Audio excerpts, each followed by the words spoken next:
around like this, and they need to know, something. You gotta tell them, you gotta wake them up. You gotta go 1, 2, 3, 4, 1, 2, 3, 4. We like war. We're a warlike people. We like war because we're good at it. You know why we're good at it? Because we get a lot of practice. Can I just clear up this myth about the red dot on the forehead? The night of the wedding, her husband scratches the dot to see if he's won a 7-Eleven, a motel, or a gas station. This country's only 200 years old, and already we've had 10 major wars. We average a major war every 20 years in this country, so we're good at it. And it's a good thing we are. We're not very good at anything else anymore. I'm Indian, I'm gay, and I'm an immigrant.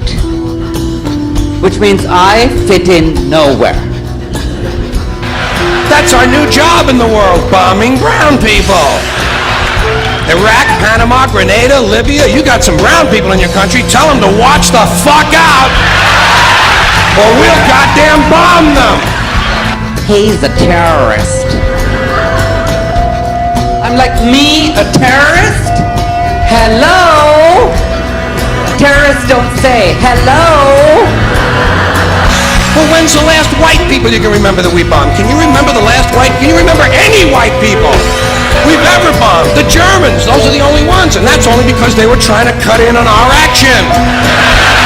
They wanted to dominate the world. Bullshit, that's our fucking job. For those of you who come in late, we are now having a little cooking session right here on the siege.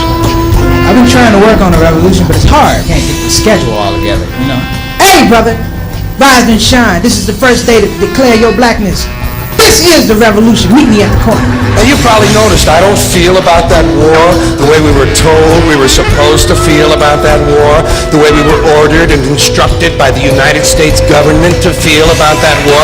You see, I tell you, my mind doesn't work that way. I got this real moron thing I do. It's called thinking.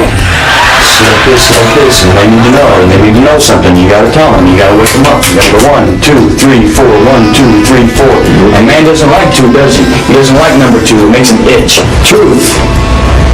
It's not how you see it or how I see it or they see it. There's just a truth. There's a truth. And you either see it or you don't. Simple thing, that's all it is. War is a whole lot of men standing out in the field waving their pricks at one another.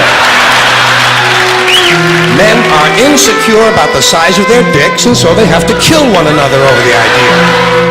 I have certain rules I live by. My first rule, I don't believe anything the government tells me.